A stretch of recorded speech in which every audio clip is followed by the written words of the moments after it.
কারখানা অনির্দিষ্টকালের জন্য বন্ধ, এভাবে করে বেতন না দেওয়ার একটা পায়তারা করে এর যখন প্রতিবাদ করলো আবারও গুলি চালানো হলো।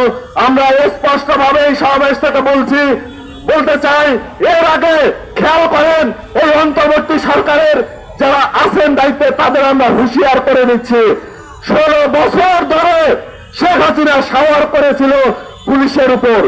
এই পুলিশ সমস্ত গণতান্ত্রিক আন্দোলনের সমস্ত মানুষকে অত্যাচার করত, গুলি চালাতো। পুলিশের পরিণতি কি দেখেন নাই? আপনাদের মনে নাই এই আন্দোলনে কিভাবে পুলিশের বিপক্ষে মানুষ দাঁড়িয়েছিল? এখন এই সরকার এসে সেনাবাহিনীর উপর ভার করতে চাচ্ছেন, সেটাও কিন্তু টিকবে না। এটা যে শ্রমিকদের জায়গা, এবং একই সাথে আমরা দেখছি একইভাবে কিছুদিন আগে যেটা আমরা হয়তো সংবাদই পাই না, অনেকে আমরা জানি না, এই যে গাজীপুরের কালিয়াকৈরের চন্দ্র এলাকায় অ্যাপেক্স কারখানা, অনেক বড় কারখানা, দেখবেন অ্যাপেক্সের ব্যাপক বিশাল বিশাল এক বাহারি এক পাবেন, তার জুতার এক পাবেন, তার অনেক কারখানা, তারা লেবারের ব্যবসা করছে, তারা গার্মেন্টস এর ব্যবসা করছে।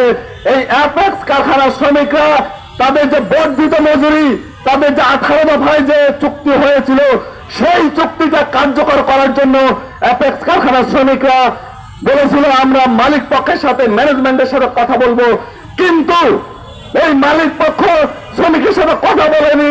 তার সেনাবাহিনী ডেকে নিয়ে এসে সেখানকার শ্রমিকদের উপর গুলি চালায় এবং তাদেরকে গ্রেপ্তার, তাদের 3 জনকে এখনো জেল হাজতে পুরে রেখেছে, তাদেরকে ছাড়ানোর ব্যবস্থা করছে না। এবং আপনারা শুনলেন গাজীপুরের টিএনজে কারখানা, যারা আজকে থেকে আরো 1.5 মাস আগে থেকে শুধু বকেয়া পাওনার জন্য আন্দোলন করছে, তাদের বকেয়া পাওনাটা দরকার। এই কারখানা ইতিমধ্যে বিদ্যুতের লাইন বন্ধ হয়ে গেছে, এই কারখানার মালিক পক্ষ আর খুঁজে পাওয়া যায় না। বিল্ডিং আছে, কারখানায় বিদ্যুৎ নাই, কাজ চলে না, এবং শ্রমিকরা আজকে ব্যাপক অনিরাপত্তার মধ্যে পড়েছে। সেনাবাহিনী দফায় দফায় কারখানার শ্রমিকদের সাথে যখনই তারা আন্দোলন করতে গেছে, যখনই তারা রাস্তায় গেছে, তখনই সেনাবাহিনীকে দফায় দফায় ডেট নিয়েছে, তাদের বেতন দেওয়া হবে। সর্বশেষ ডেট নিয়েছে, যদিও শ্রমিকরা মানে নাই, সর্বশেষ ডেট নিয়েছে এই যে আগামী পরশু দিনের 3 তারিখ যে তাদের বেতন দেওয়া হবে। অর্থাৎ একজন শ্রমিক মাস শেষে 12,500 টাকা পায়, আর সেই টাকাটা ওনারা 2 মাস 3 মাস ধরে ঘোরান।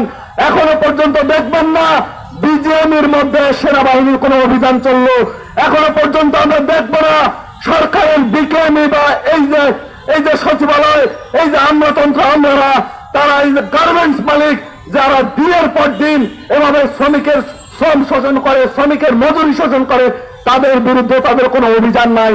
অভিযান শুধু একটা জায়গায়, অভিযানটা কোথায়? শ্রমিকদের উপর। একজন বলেছেন শ্রমিকের বুক নাকি শাসকদের খুব প্রিয়। এখনো আমরা তাই দেখছি, এবং এই সরকারকে আমরা বলতে চাই খুব স্পষ্ট ভাবে, অনেকের কাছে আমরা শুনি সরকার নাকি এটার মীমাংসা করতে পারছেন না, সমাধান করতে পারছেন না। আমরা খুব সহজ সমাধান সরকারকে বলি, আপনারা যদি ওই পুরনো শেখ হাসিনা কায়দায় বিজিএমের চোখ দিয়ে, ওই সচিবালয়ের চোখ দিয়ে, আর মালিক পক্ষের চোখ দিয়ে গার্মেন্টস শ্রমিকের মজুরি সমাধান করতে যান, তাহলে সেটা সম্ভব না এবং কোনোভাবেই সম্ভব না। তারই পরিণতি হলো যে আজকে একের পর এক সেনাবাহিনী দিয়ে আপনাদের গুলি চালাতে হচ্ছে। সত্যিকার অর্থে যদি এই গার্মেন্টসে চালাতে হয় এই কারখানা, তাহলে এই সরকারকে একটা জায়গায় আসতে হবে, আপনারা শ্রমিক ছাঁটাইয়ের বিরুদ্ধে দাঁড়ান। সরকার ঘোষণার দিকে আজকে যদি ঘোষণা দেয় একটি কারখানার শ্রমিকও